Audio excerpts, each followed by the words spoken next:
A Girl of the Limberlost. Chapter 1.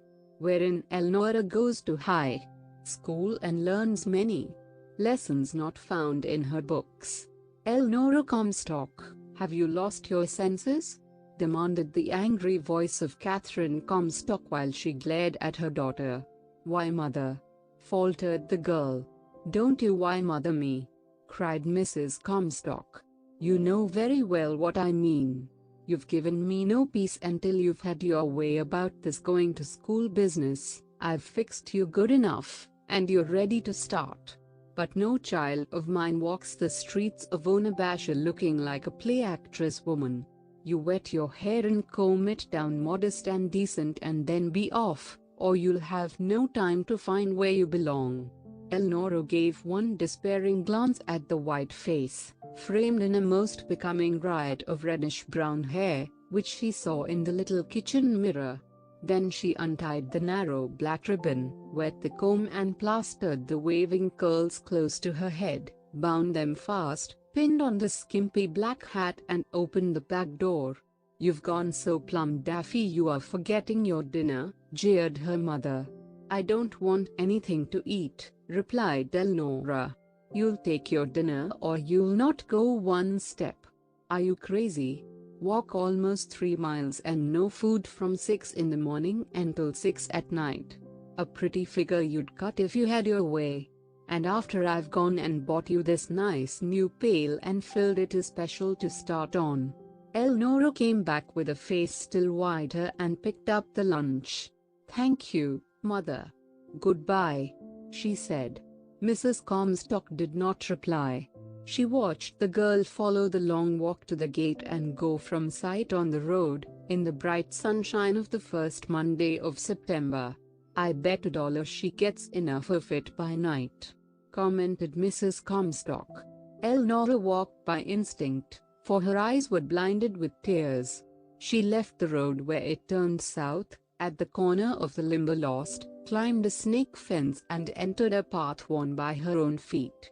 Dodging under willow and scrub oak branches, she came at last to the faint outline of an old trail made in the days when the precious timber of the swamp was guarded by armed men. This path she followed until she reached a thick clump of bushes. From the debris in the end of a hollow log she took a key that unlocked the padlock of a large weather-beaten old box, inside of which lay several books, a butterfly apparatus, and a small cracked mirror. The walls were lined thickly with gaudy butterflies, dragonflies, and moths. She set up the mirror and once more pulling the ribbon from her hair, she shook the bright mass over her shoulders, tossing it dry in the sunshine. Then she straightened it, bound it loosely, and replaced her hat. She tugged vainly at the low brown calico collar and gazed despairingly at the generous length of the narrow skirt. She lifted it as she would have cut it if possible. That disclosed the heavy high leather shoes, at sight of which she seemed positively ill, and hastily dropped the skirt. She opened the pail, removed the lunch, wrapped it in the napkin, and placed it in a small pasteboard box. Locking the case again, she hid the key and hurried down the trail. She followed it around the north end of the swamp and then entered a footpath crossing a farm leading in the direction of the spires of the city to the northeast. Again she climbed a fence and was on the open road. For an instant she leaned against the fence staring before her, then turned and looked back. Behind her lay the land on which she had been born to drudgery and a mother who made no pretense of loving her. Before her lay the city through whose schools she hoped to find means of escape and the way to reach the things for which she cared. When she thought of how she appeared, she leaned more heavily against the fence and groaned. When she thought of turning back and wearing such clothing in ignorance all the days of her life, she set her teeth firmly and went hastily toward Onabasha. On the bridge crossing a deep culvert at the suburbs, she glanced around, and then kneeling she thrust the lunch box between the foundation and the flooring. This left her empty-handed as she approached the big stone high school building. She entered bravely and inquired her way to the office of the superintendent. There she learned that she should have come the previous week and arranged about her classes. There were many things incident to the opening of school, and one man unable to cope with all of them. "Where have you been attending school?" he asked, while he advised the teacher of domestic science not to telephone for groceries until she knew how many she would have in her classes, wrote an order for chemicals for the students of science, and advised the leader of the orchestra to hire a professional to take the place of the bass violist, reported suddenly ill. "I finished last spring at Brushwood School, District Number 9, said Elnora. "I have been studying all summer. I am quite sure I can do the first year work, if I have a few days to get started." Of course, assented the superintendent. "Almost invariably country pupils do good work. You may enter first year, and if it is too difficult, we will find it out speedily. Your teachers will tell you the list of books you must have, and if you will come with me I will show you the way to the auditorium. It is now time for opening exercises. Take any seat you find vacant." Elnora stood before the entrance and stared into the largest room she ever had seen. The floor sloped to a yawning stage on which a band of musicians, grouped around a grand piano, were tuning their instruments. She had two fleeting impressions: that it was all a mistake, this was no school, but a grand display of enormous ribbon bows, and the second, that she was sinking, and had forgotten how to walk. Then a burst from the orchestra nerved her, while a bevy of daintily clad, sweet-smelling things that might have been birds, or flowers, or possibly gaily dressed, happy young girls, pushed her forward. She found herself plodding across the back of the auditorium, praying for guidance, to an empty seat. As the girls passed her, vacancies seemed to open to meet them. Their friends were moving over, beckoning and whispering invitations. Everyone else was seated, but no one paid any attention to the white-faced girl stumbling half-blindly down the aisle next the farthest wall. So she went on to the very end facing the stage. No one moved, and she could not summon courage to crowd past others to several empty seats she saw. At the end of the aisle she paused in desperation, while she stared back at the whole forest of faces, most of which were now turned upon her. In a flash came the full realization of her scanty dress, her pitiful little hat and ribbon, her big, heavy shoes, her ignorance of where to go or what to do, and from a sickening wave which crept over her, she felt she was going to become very ill. Then out of the mass she saw a pair of big, brown boy eyes, 3 seats from her, and there was a message in them. Without moving his body he reached forward and with a pencil touched the back of the seat before him. Instantly Elnora took another step which brought her to a row of vacant front seats. She heard laughter behind her. The knowledge that she wore the only hat in the room burned her. Every matter of moment, and some of none at all, cut and stung. She had no books. Where should she go when this was over? What would she give to be on the trail going home? She was shaking with a nervous chill when the music ceased, and the superintendent rose, and coming down to the front of the flower-decked platform, opened a Bible and began to read. Elnora did not know what he was reading, and she felt that she did not care. Wildly she was racking her brain to decide whether she should sit still when the others left the room or follow, and ask someone where the freshman went first. In the midst of the struggle one sentence fell on her ear. "Hide me under the shadow of thy wings." Elnora began to pray frantically. "Hide me, O God, hide me, under the shadow of thy wings." Again and again she implored that prayer, and before she realized what was coming, everyone had arisen and the room was emptying rapidly. Elnora hurried after the nearest girl and in the press at the door touched her sleeve timidly. "Will you please tell me where the freshmen go?" she asked huskily. The girl gave her one surprised glance, and drew away. "Same place as the fresh women," she answered, and those nearest her laughed. Elnora stopped praying suddenly and the color crept into her face. "I'll wager you are the first person I meet when I find it," she said and stopped short. "Not that. Oh, I must not do that," she thought in dismay. "Make an enemy the first thing I do. Oh, not that." She followed with her eyes as the young people separated in the hall, some climbing stairs, some disappearing down side halls, some entering adjoining doors. She saw the girl overtake the brown-eyed boy and speak to him. He glanced back at Elnora with a scowl on his face. Then she stood alone in the hall. Presently a door opened and a young woman came out and entered another room. Elnora waited until she returned, and hurried to her. "Would you tell me where the freshmen are?" she panted. "Straight down the hall, 3 doors to your left," was the answer, as the girl passed.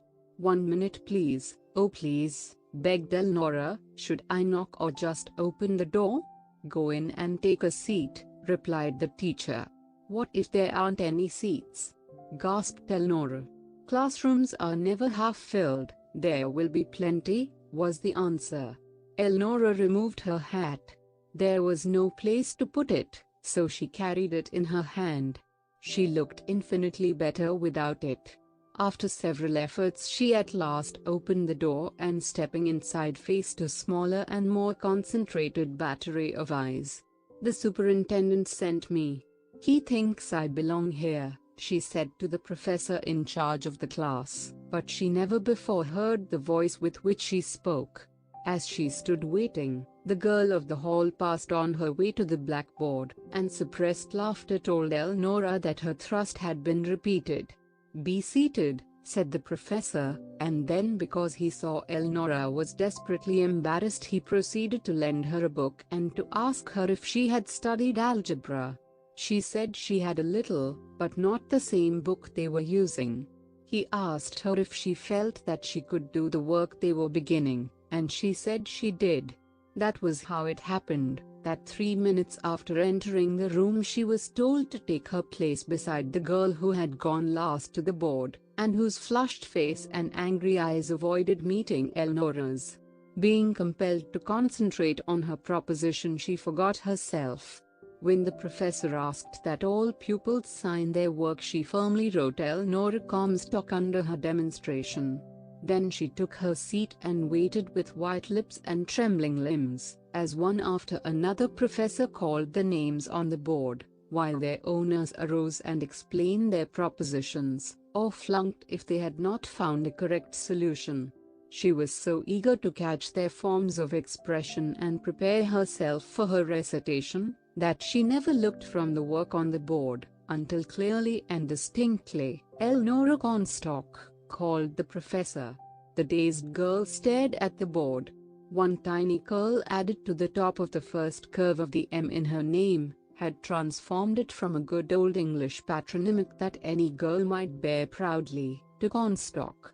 Elnora sat speechless. When and how did it happen? She could feel the wave of smothered laughter in the air around her. A rush of anger turned her face scarlet and her soul sick. The voice of the professor addressed her directly.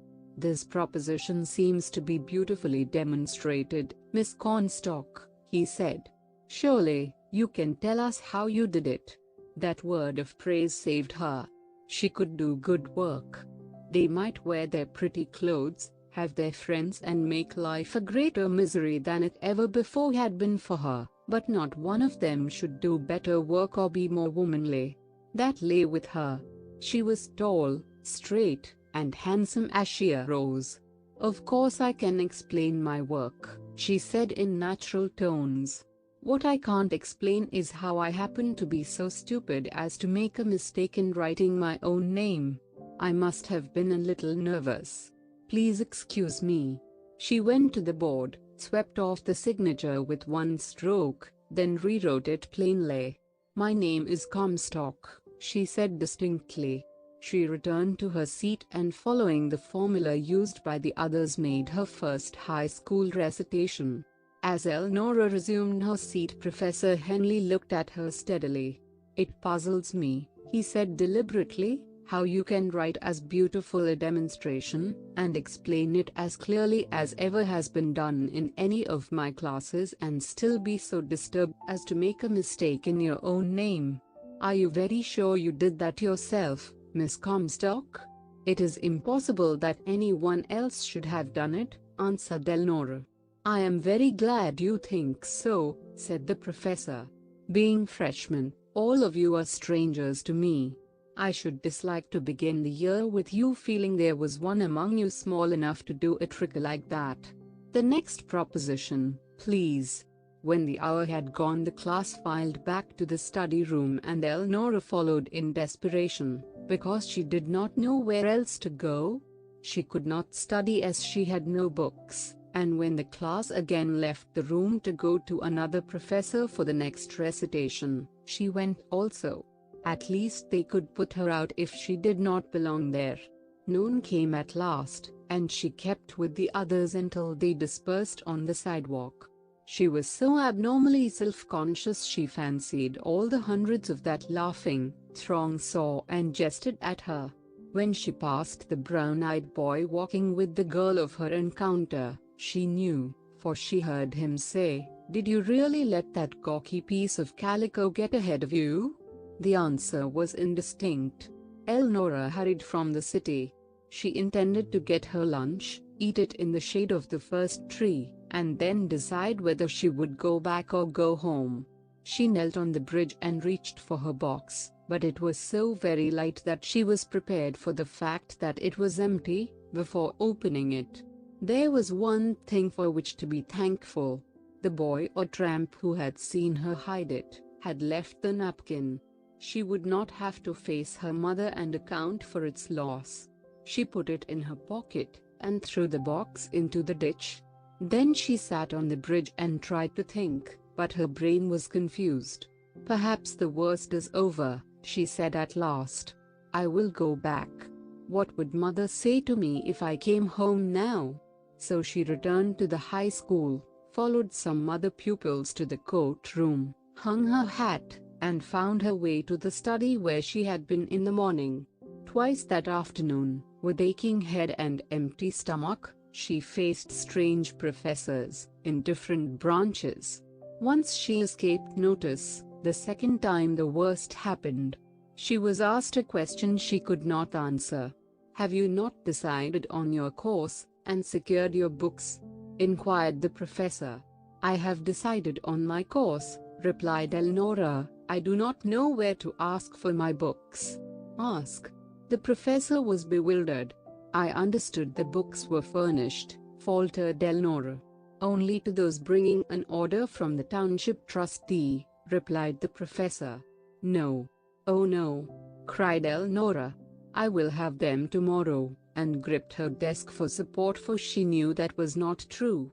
4 books, ranging perhaps at $1.50 apiece. Would her mother buy them? Of course she would not, could not. Did not Eleanor know the story of old? There was enough land, but no one to do clearing and farm.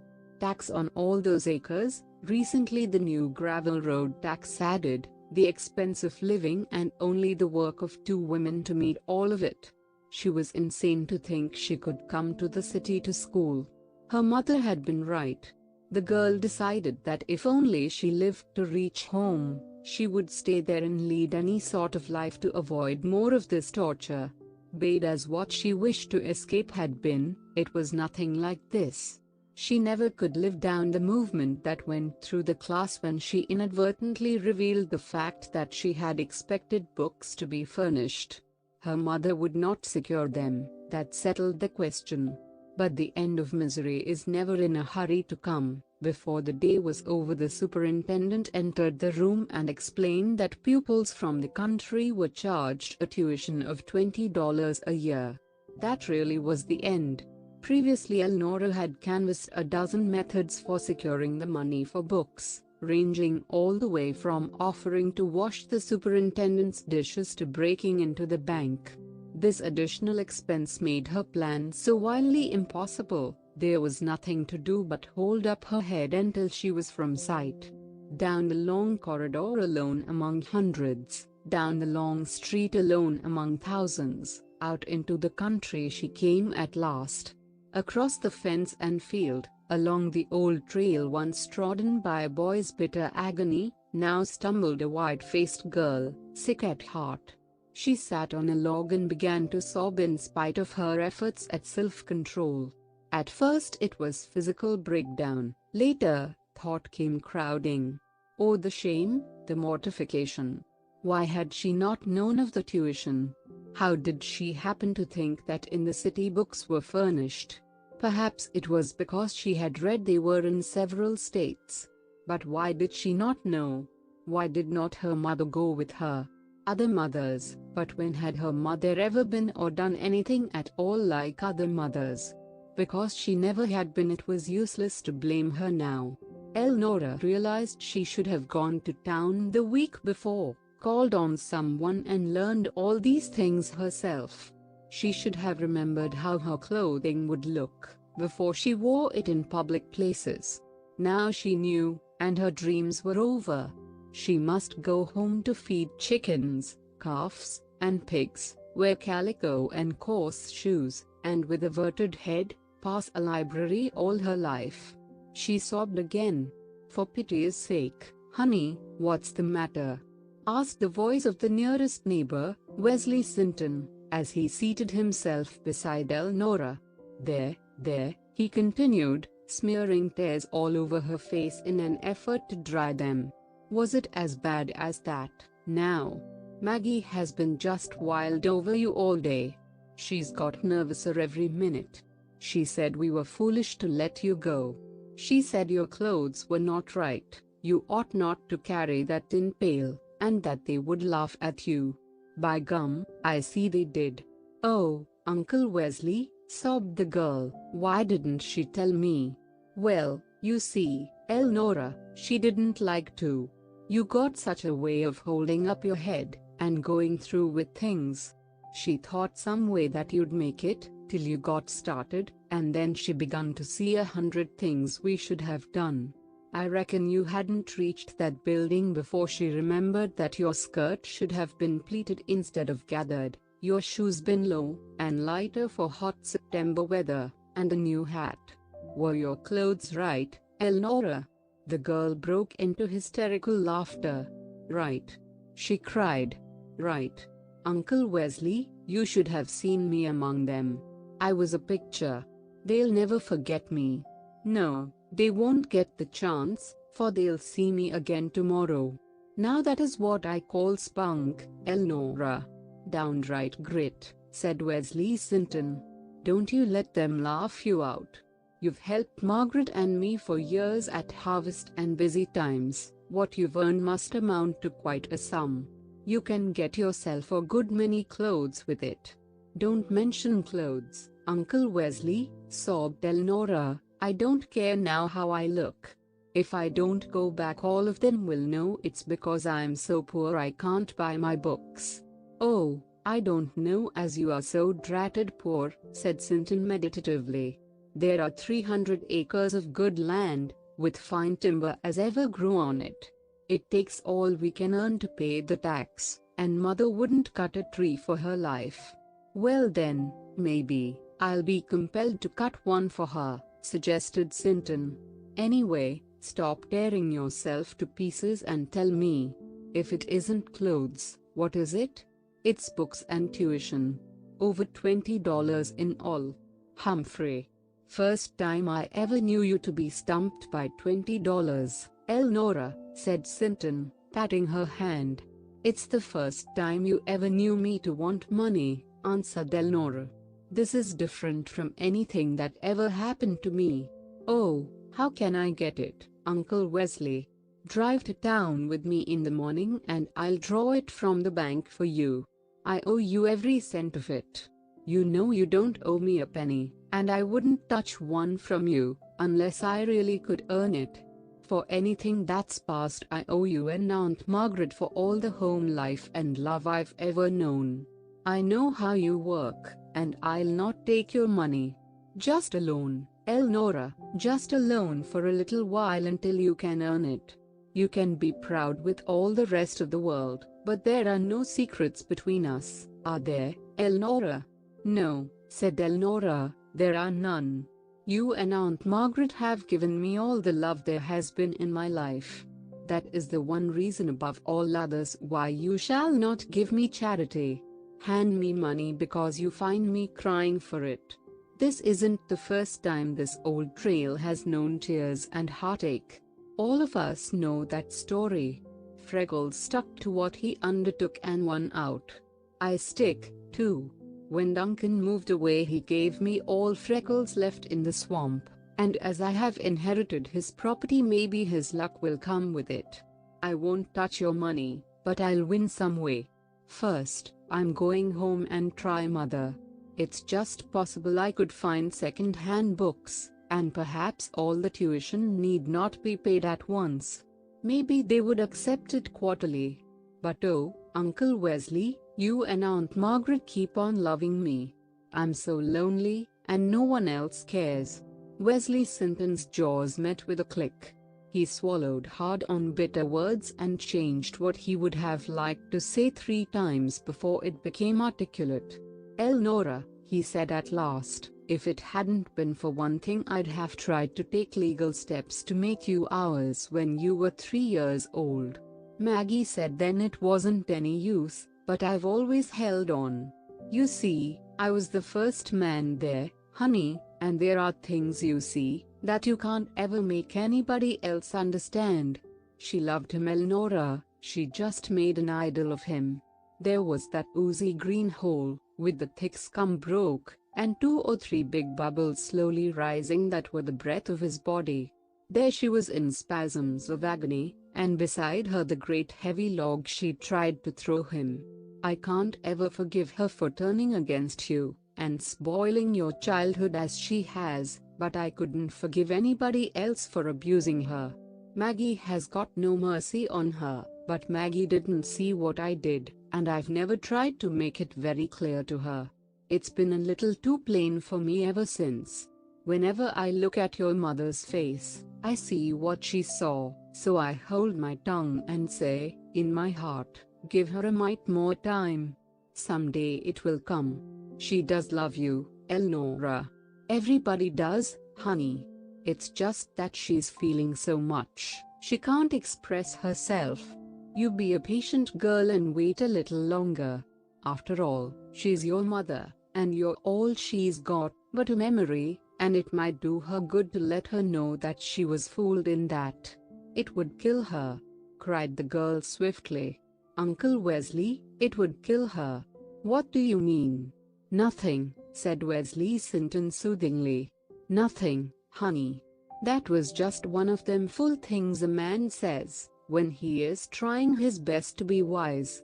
You see, she loved him mightily, and they'd been married only a year, and what she was loving was what she thought he was. She hadn't really got acquainted with the man yet. If it had been even 1 more year, she could have borne it, and you'd have got justice. Having been a teacher, she was better educated and smarter than the rest of us, and so she was more sensitive like. She can't understand she was loving a dream. So I say it might do her good if somebody that knew could tell her, but I swear to gracious, I never could. I've heard her out at the edge of that quagmire calling in them wild spells of hers off and on for the last 16 years, and imploring the swamp to give him back to her, and I've got out of bed when I was pretty tired, and come down to see she didn't go in herself, or harm you. What she feels is too deep for me. I've got to respect in her grief, and I can't get over it. Go home and tell your ma, honey, and ask her nice and kind to help you. If she won't, then you got to swallow that little lump of pride in your neck, and come to Aunt Maggie, like you been coming all your life.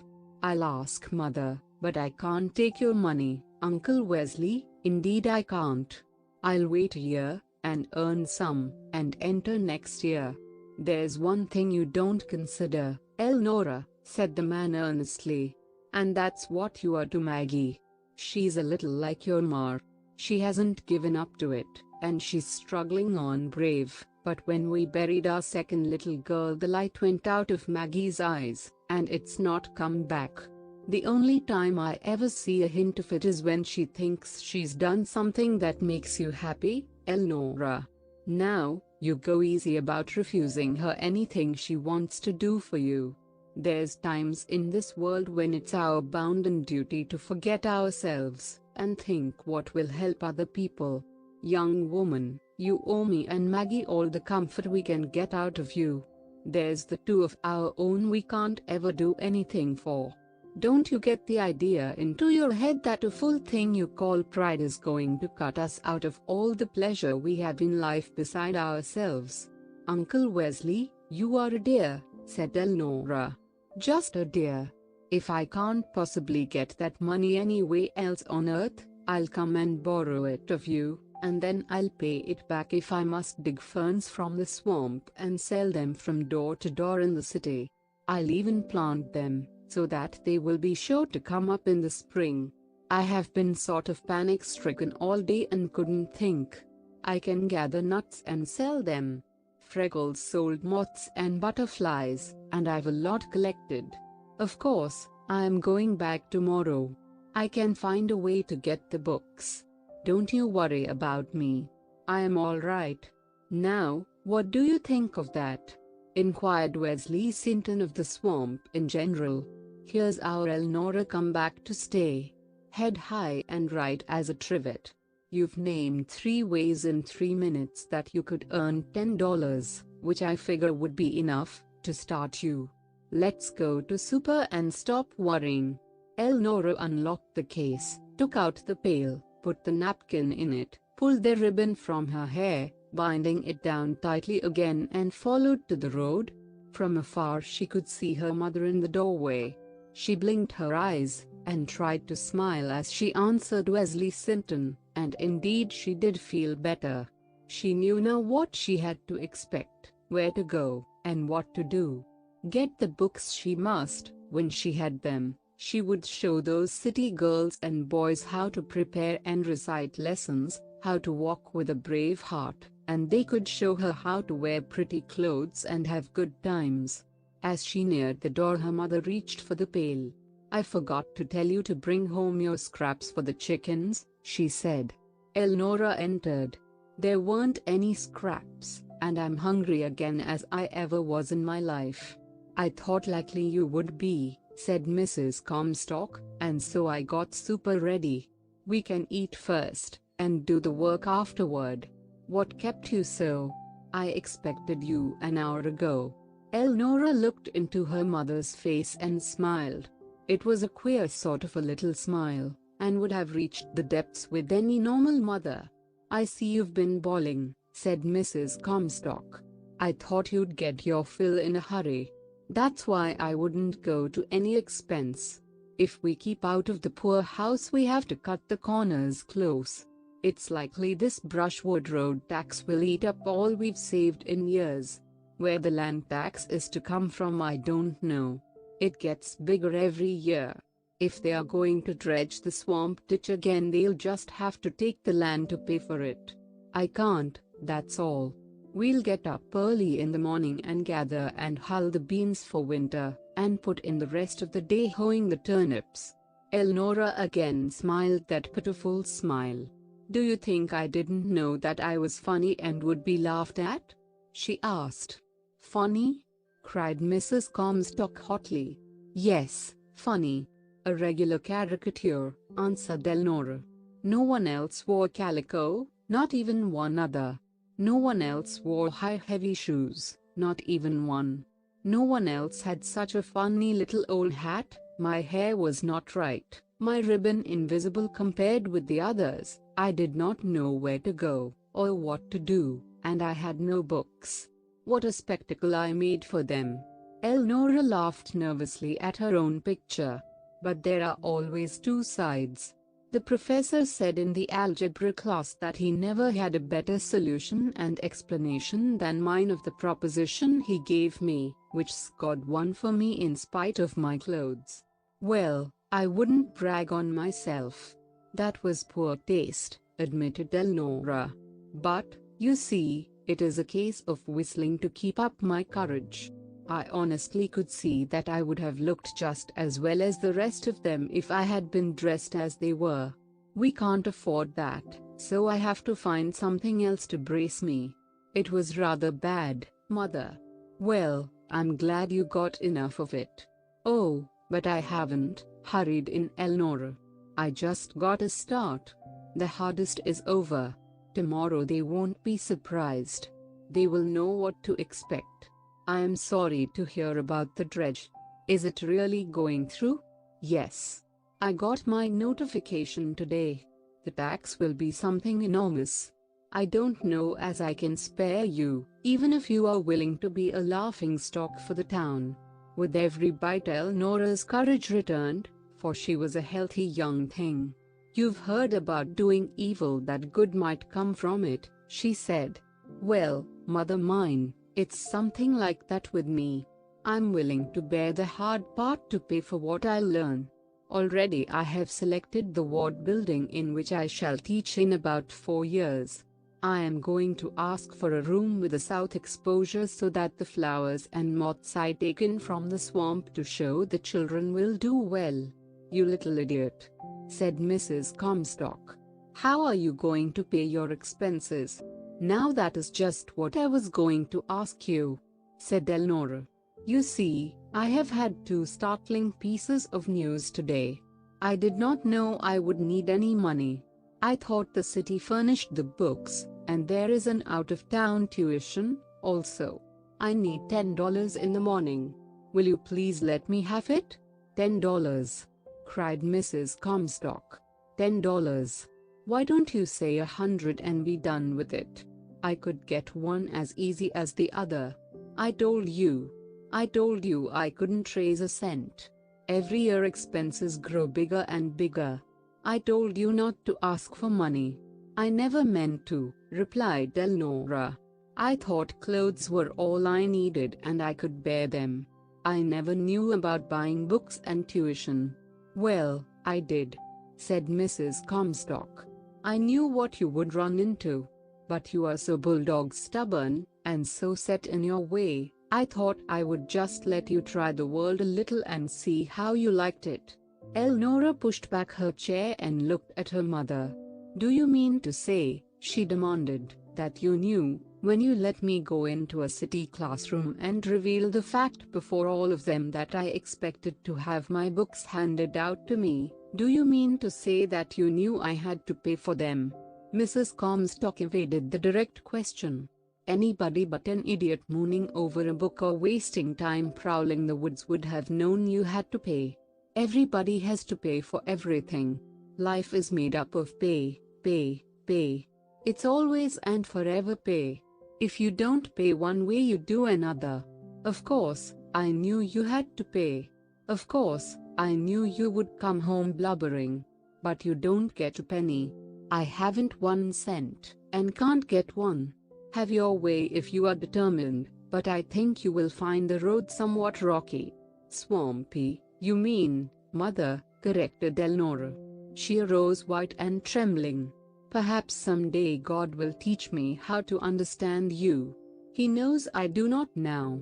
You can't possibly realize just what you let me go through today, or how you let me go, but I'll tell you this. You understand enough that if you had the money, and would offer it to me, I wouldn't touch it now. And I'll tell you this much more. I'll get it myself. I'll raise it, and do it some honest way. I am going back tomorrow, the next day, and the next.